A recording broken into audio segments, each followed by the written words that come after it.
My name's Matt Coyle, and I struggled with addiction of all sorts, meth mainly, for 17 years of my life. And I'm going on almost 5 years clean now. I would have been about 13. The first time it was everywhere, and my best friend at the time would steal it from his parents, and we'd stay up playing video games, and it grabbed us both at a really young age. My biological parents were both addicted to drugs, and he went, biological father went to prison, and my mother was in contact with me.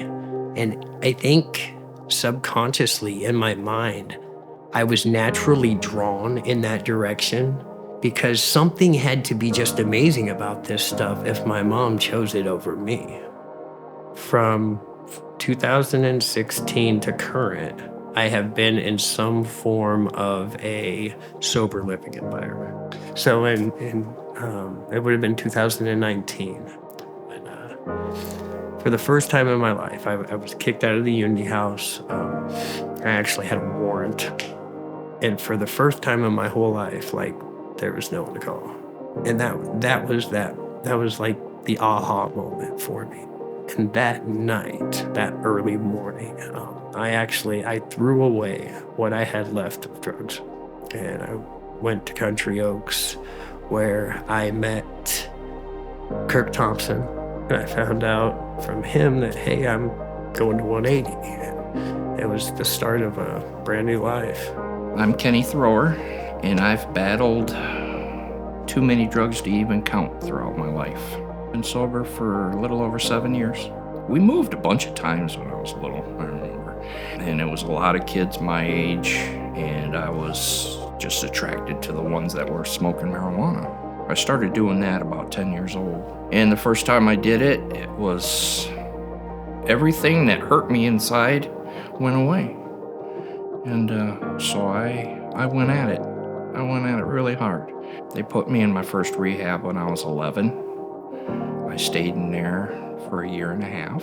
Then when I came out, I went right back to the stuff because I didn't know any other way to not feel the terribleness that I felt.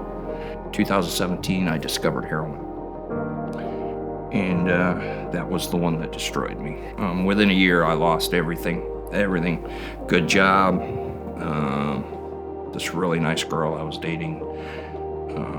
All my money, everything. And then I was driving to work. I was told by the officer that I almost crashed into a family full of 2 kids and parents. And I almost killed them. I almost head on it at like 60, 70 mile an hour.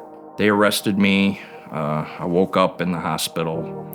Days later, I don't remember anything, except I woke up and my sister was in the corner crying, and I decided at that point enough was enough. So I heard about the 180, and I thought, 14 months, man, I can get away from everything then, and got in here and actually learned some life skills, But as I got to know and love Christ more and more, it gave me more confidence in myself and in life, and now I'm not quite as afraid of it. My name is Jennifer Mortz, and I struggled with meth addiction for about 5 years, and I've been sober since February 27th, 2023. So I struggled with depression, anxiety. I didn't feel loved. I mean, I did, but not the love that I was looking for. Throughout my years before I even started drugs, I attempted suicide multiple times. By the grace of God, I'm still here. I was in a domestic violence relationship. It's been about 6 years ago now. He introduced me to drugs, and my kids were with my ex-husband, and I kind of just stepped back from them, figured they didn't need me. Then I came to 180 and came in with a broken sternum from the relationship. I knew that I couldn't do this by myself. I could not imagine my life without meth. I was just searching for something, and that void could never be filled, no matter what I took, no matter what I did. until I came to 180. September 11th, 2023 was the hardest day of my whole entire life. And I know that if I wouldn't have God to walk me through the death of my 16-year-old child, I know I would have done the same thing. I would have committed suicide. I know I would have. But God, He's giving me my life back in that way, that He's helping me walk through this grief process.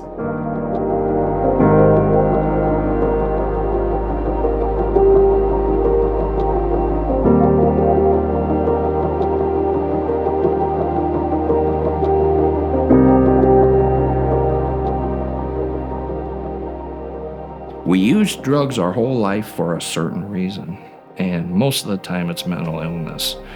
It's fighting the mental illness after you get the drugs out of the picture, learning how to cope with it.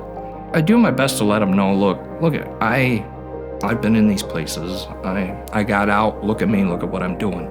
You can do it too.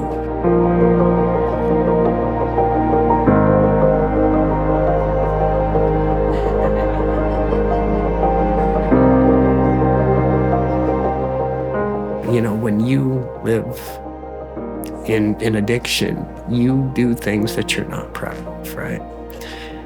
And God knows about every one of those things. And He still loves you. And knowing that I'm not defined by these things, and knowing what Scripture tells me that He says about me, it was life-changing.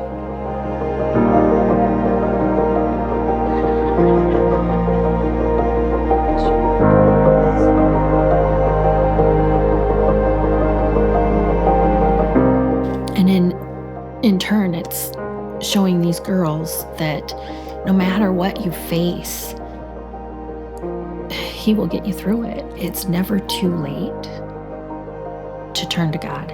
Never. But if you want to get true healing and true freedom for your life, just surrender. Surrender everything to God. I'm living proof that He can get you through the worst thing that you could ever imagine happening in your life. He can do that.